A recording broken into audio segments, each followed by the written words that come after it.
Magandang umaga mga ka-happy hour. Narito ang mga balita para sa MBC TV Network News Update, 9 AM edition. Philippine Navy, itinanggi ang napaulat na pagpapatrolya ng Chinese Navy at Coast Guard sa Scarborough Shoal. Itinanggi ng Philippine Navy ang napaulat na maritime patrol ng Chinese Navy at Coast Guard sa Scarborough Shoal, na tinatawag ding Bajo de Masinloc o Panatag Shoal sa West Philippine Sea kahapon.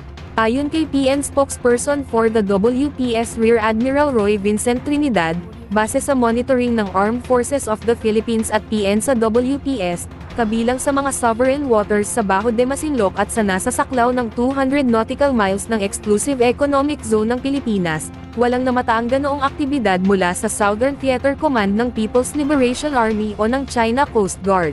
Subalit, kinumpirma ng PN ang presensya ng 2 barko ng China Coast Guard at 6 na maritime militia vessels sa Bajo de Masinloc.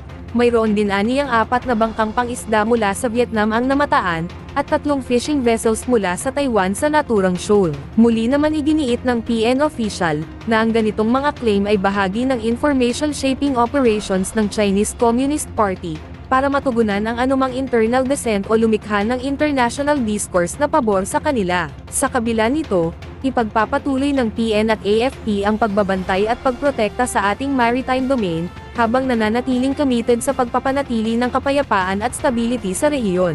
Ginawa ng PN ang naturang pahayag, matapos iulat ng Chinese media ang pagsasagawa umano ng tropa ng Chinese Navy ng Combat Readiness Patrol sa karagatan at himpapawid ng Scarborough Shoal, na tinatawag ng China bilang Huangyandao.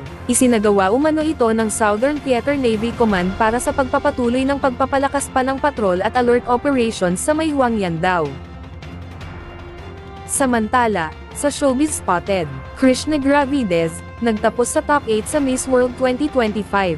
Bigong nasungkit ng pambato ng Pilipinas na si Krishna Gravides ang korona sa Miss World 2025 na ginanap noong May 31 sa Hyderabad, India.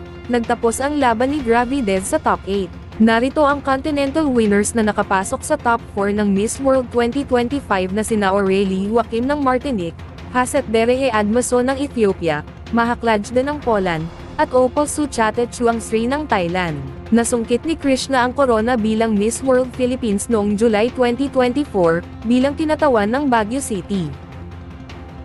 At yan ang mga balita para sa MBC TV Network News Update, 9 AM edition. Abangan ang mga susunod na balitaan mamaya, para sa 10 AM edition.